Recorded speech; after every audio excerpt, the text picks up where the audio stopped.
વિક્રમ ઠાકોર પાસે કાર કઈ છે? ઠાકોર પાસે ટોયોટા ફોર્ચ્યુનર અને મહિન્દ્રા સ્કોર્પિયો જેવી લક્ઝરી એસયુવી કારનું કલેક્શન છે, જે તેઓ અવારનવાર પોતાના શૂટિંગ અને પ્રોગ્રામ્સમાં વાપરે છે. આ તો જય માતાજી મિત્રો, તો હું છું સાગર મકવાણા. તો ફરીવાર એક નવા વિડીયોમાં તમારું સ્વાગત છે. તો તમે નવા આવ્યા હોય તો આપણી ચેનલને લાઈક શેર સબસ્ક્રાઇબ કરી લેજો. તો આજ આપણે વાત કરવાના છે ગુજરાતના ફિલ્મ સ્ટાર એટલે વિક્રમ ઠાકોર વિશે. વિક્રમ ઠાકોરની જિંદગીના વિશે આપણે પ્રશ્ન પૂછવાના છે. એને શું શું કર્યું, એને કેટલા અવોર્ડ મળ્યા, અને એને કેટલી મૂવી બનાવી અને કેટલી મૂવી એની સક્સેસ થઈ, અને બધી પૂછવાના છે. અને એને કેટલા સોંગ ગાયા અને એને મેરેજ કે અનમેરેજ એ આપણે પૂછવાના છે. એની ઉંમર કેટલી છે, ઘણી બધી આપણે વાતચીત કરવાના છે. અને તમે નવા હોય તો આપણી ચેનલને લાઈક શેર સબસ્ક્રાઇબ કરી લેજો. તમારા જે પણ પ્રશ્ન અધૂરા રહી જતા હોય તો કમેન્ટ બોક્સ કરી દેજો. તો હાલો, પહેલો પ્રશ્ન તો એ જ આપણે પૂછવાના છે, વિક્રમ ઠાકોર કોણ છે? હાય ગૂગલ જેમિની, વિક્રમ ઠાકોર કોણ છે? વિક્રમ ઠાકોર ગુજરાતી ફિલ્મો, ઢોલીવુડના જાણીતા સુપરસ્ટાર અભિનેતા અને ગાયક છે. તેઓ તેમની એક્શન અને રોમેન્ટિક ફિલ્મો તેમજ સ્ટેજ પ્રોગ્રામ્સ માટે ખૂબ લોકપ્રિય છે. અને પહેલા તો વિક્રમ ઠાકોરનું નાનપણથી વાત આપણે કરવાની છે.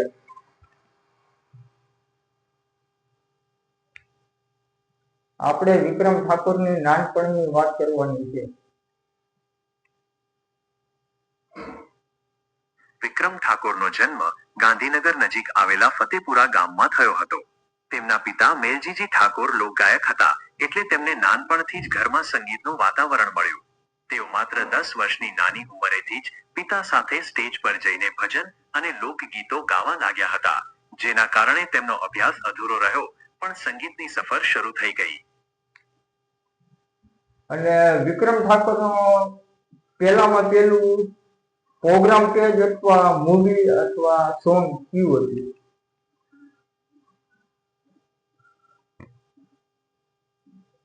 વિક્રમ ઠાકોરના કરિયરની શરૂઆતની મુખ્ય વિગતો આ પ્રમાણે છે. પહેલી ફિલ્મ એકવાર પિયુને મળવા આવજે 2006. આ ફિલ્મ સુપરહિટ રહી હતી અને આનાથી તેઓ રાતોરાત સ્ટાર બની ગયા હતા. પહેલું આલ્બમ ગીતો.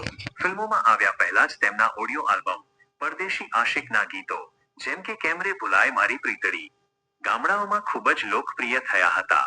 પહેલો પ્રોગ્રામ, તેઓ માત્ર 10 વર્ષની ઉંમરે પિતા મેલજીજી ઠાકોર સાથે સ્ટેજ પર ભજન અને લોકગીતો ગાવા માટે બાળ કલાકાર તરીકે જોડાયા હતા. એનું સક્સેસ મૂવી કયું છે?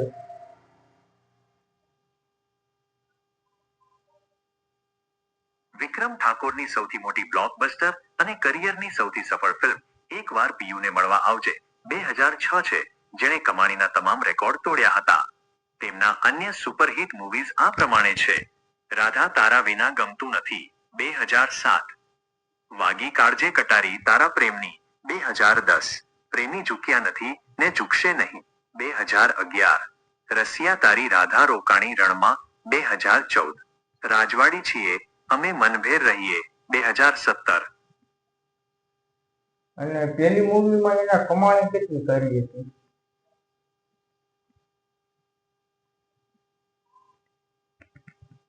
એકવાર પિયુને મળવા આવજે ફિલ્મની કમાણીનો કોઈ સત્તાવાર ઓફિશિયલ આંકડો જાહેર થયો નથી, પરંતુ તે બોક્સ ઓફિસ પર સુપર ડુપર હિટ રહી હતી.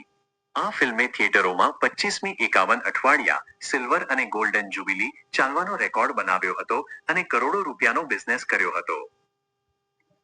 હા તો મિત્રો, એને આપણે ગૂગલ જેમિનીને આપણે પૂછી છીએ, અલગ અલગ પ્રશ્ન પૂછી છીએ. અને એમાં કેવું હોય કે ઓટો સિસ્ટમ હોય, ગૂગલ કાંઈ પરફેક્ટ જવાબ દે એવું કઈ આપણે માનવું ન લેતું, બરોબર? અને એલ્ગોરિધમ તો જે એની પાસે ઇન્ફોર્મેશન હોય સોશિયલ મીડિયામાં એના આધારે આપણને કહીએ છે. બાકી જાડી ડીપલી વાત કરવી હોય તો વિક્રમભાઈ ઠાકોર આપણે રૂબરૂ પોડકાસ્ટ કરવો પડે, બરોબર? તમારો સપોર્ટ હોય, તમારી મહેનત રહેશે તો મારી મહેનત ને તમારો સપોર્ટ હશે તો આપણે ભવિષ્યમાં રૂબરૂ પણ પોડકાસ્ટ કરીશું વિક્રમભાઈ ઠાકોર. બીજો પ્રશ્ન, તેના મેરેજ થઈ ગયા છે?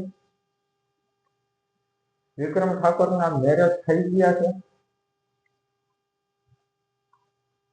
હા, વિક્રમ ઠાકોરના લગ્ન થઈ ગયા છે. તેમની પત્નીનું નામ કુસુમ ઠાકોર છે. અને તેમના બાળકો કેટલા છે? વિક્રમ ઠાકોરને 2 બાળકો છે, એક દીકરો અને એક દીકરી. તેમના દીકરાનું નામ મિલન ઠાકોર છે. અને હવે આપણે પૂછવાના છે કે જેમ કે એ કેટલા ડાયરા કર્યા છે. ડાયરાનો તો મતલબ આપણને ખબર જ છે કે ડાયરાનો એક અલગ વિભાગ છે, મૂવીનો વિભાગ અલગ છે, કેટેગરી અલગ થઈ છે. તો આપણે એ પણ પૂછવાના છે કે ડાયરા પ્રોગ્રામ કરતા વિક્રમ ઠાકોર ડાયરા પ્રોગ્રામ કરતા કે નહીં? હા, વિક્રમ ઠાકોર લાઈવ ડાયરો અને સ્ટેજ પ્રોગ્રામ, ભજન, લોકગીતો અને ડાયરા કરે છે. તેઓ ગુજરાતભરમાં લોક ડાયરા અને મ્યુઝિકલ નાઇટ્સ માટે ખૂબ જાણીતા છે.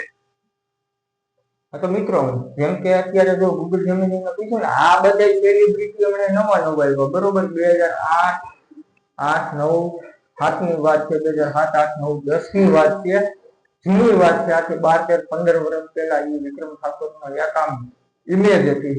સોશિયલ મીડિયા હતું ને ત્યારે એ પોપ્યુલર હતા. વિચાર કરો, સોશિયલ મીડિયા હતું ને ત્યારે એના ફેન એટલા હતા. અત્યારે તો સોશિયલ મીડિયામાં કેવું છે, ઇન્સ્ટાગ્રામમાં 50,000 ફોલોવર હોય તો એના સેલિબ્રિટી ગણે છે. અત્યારે એવું બધું હોતું નથી અત્યારે, બરોબર. પેલા વિક્રમ ઠાકોર પાસે સોશિયલ મીડિયા એવું નતું, ત્યારે એવા બધા હાઈ લેવલના ગુજરાતના હતા, બરોબર. તમને તો ખબર જ હશે, જેટલા પણ મિત્રો જોતા હશે એને પહેલેથી.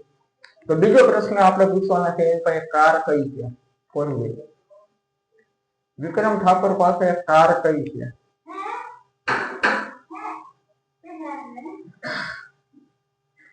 વિક્રમ ઠાકોર પાસે ટોયોટા ફોર્ચ્યુનર અને મહિન્દ્રા સ્કોર્પિયો જેવી લક્ઝરી એસયુવી કારનું કલેક્શન છે, જે તેઓ અવારનવાર પોતાના શૂટિંગ અને પ્રોગ્રામ્સમાં વાપરે છે.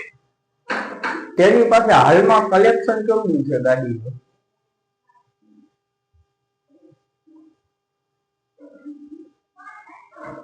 વિક્રમ ઠાકોર પાસે ગાડીઓનું બહુ મોટું કલેક્શન નથી, પણ તેમની પાસે ટોયોટા ફોર્ચ્યુનર અને મહિન્દ્રા સ્કોર્પિયો જેવી શાનદાર અને મજબૂત લક્ઝરી એસયુવી ગાડીઓ છે, જે તેઓ તેમના પ્રવાસ અને શૂટિંગ માટે વાપરે છે. અને એને ફિલ્મ કેટલીક બનાવેલી છે? હજી તો 2026 ની મુતાબિક એને પિક્ચર કેટલીક બનાવી દીધી?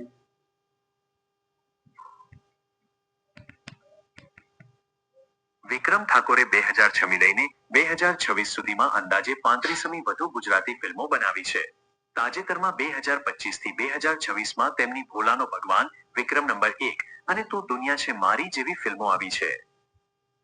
હા તો મિત્રો, ગૂગલ જેમિનીએ કીધું 2006 થી લઈને 2026 લગીને એની 35 મૂવી છે, બરોબર. 35 મૂવીમાં એને કામ કર્યું છે, બનાવી છે, સંઘર્ષ છે, બરોબર.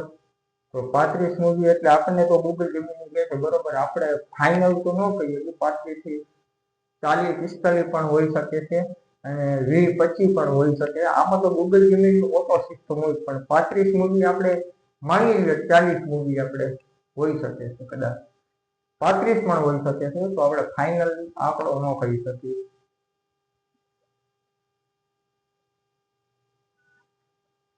તો હવે બીજો પ્રશ્ન પૂછવાનો છે કે વિક્રમ ઠાકોર ક્યાં રહે છે? વિક્રમ ઠાકોર ક્યાં રહે છે?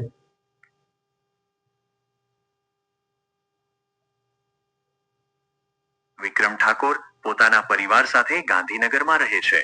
તેઓ મૂળ ગાંધીનગર નજીક આવેલા ફતેપુરા ગામના વતની છે. હા તો મિત્રો, આપણે પૂછી લીધા હતા જેટલા પ્રશ્ન પૂછવાના હતા વિક્રમભાઈ ઠાકોર વિશે. ઘણા બધા આપણને ઇન્ફોર્મેશન આપી છે ગૂગલ જેમિનીએ. તો એના માટે આભાર ગૂગલ જેમિનીનો પહેલા તો, અને બીજી વાર આભાર તમારો બધાનો.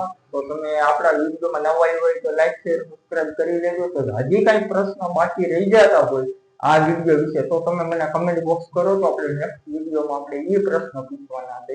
તો આજનું બી આટલું જ. જય માતાજી અને જય દ્વારકાધીશ. એટલે વિક્રમભાઈ જોતા હોય તો એની પાસે પોગાડી દેજો વિડીયો, તો આપણે રૂબરૂ પણ આપણે પોડકાસ્ટ કરશો આવનારા સમયમાં. તો જય માતાજી.